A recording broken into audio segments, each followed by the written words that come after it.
Bonsoir à tous, un temps de parole ce soir pour évoquer la prise en compte de l'avenir de la jeunesse calédonienne avec la création prochaine d'un service civique. Et pour en parler avec nous, Nicolas Kurtovic, bonsoir. Bonsoir. Vous êtes chargé de mission pour structurer le pôle jeunesse à la province sud.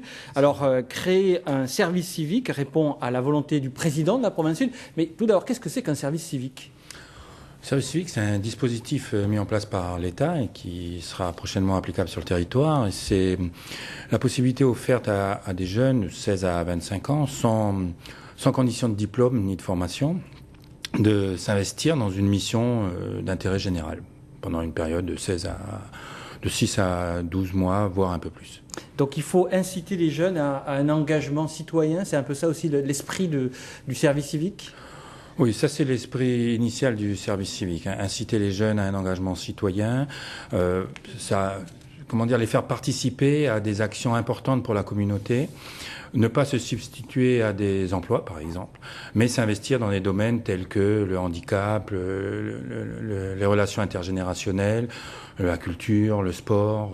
Parce qu'il y a une perte de repères, on va dire des jeunes, pas qu'ici, j'entends, mais globalement, des jeunes perdent les repères du fonctionnement, de la contribution à cette mission citoyenne que chacun doit avoir normalement.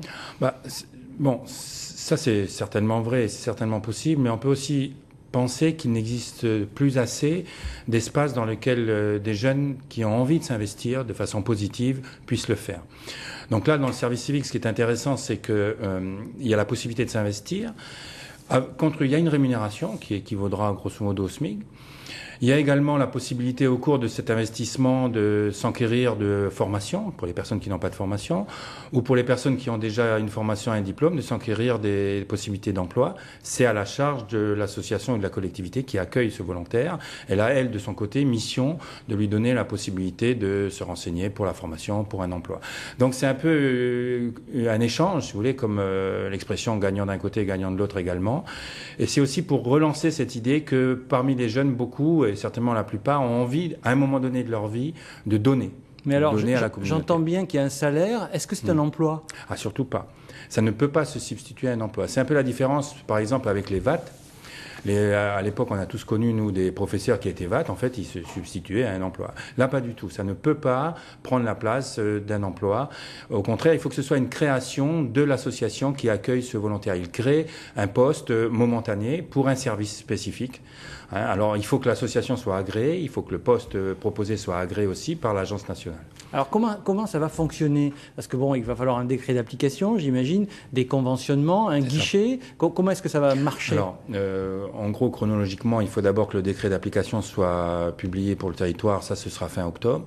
Ensuite, il faut une convention entre l'État et la Nouvelle-Calédonie, notamment pour régler les questions d'assurance et de couverture médicale. Ensuite, en ce qui concerne la province sud, il y aura un guichet, vraisemblablement installé à la Mige et géré par la Mige, qui aura double fonction. La première, c'est d'accueillir les volontaires qui se manifesteront. Ou les associations qui manifesteront leur désir et leur possibilité ainsi que leur capacité à accueillir des volontaires. Ensuite, le guichet, la Mige fera le lien avec l'Agence nationale du service civique et une fois que tout le monde sera agréé, il y aura le dispatching. J'entends bien que c'est un dispositif purement province sud, c'est-à-dire qu'après, il appartient aux autres provinces de le faire.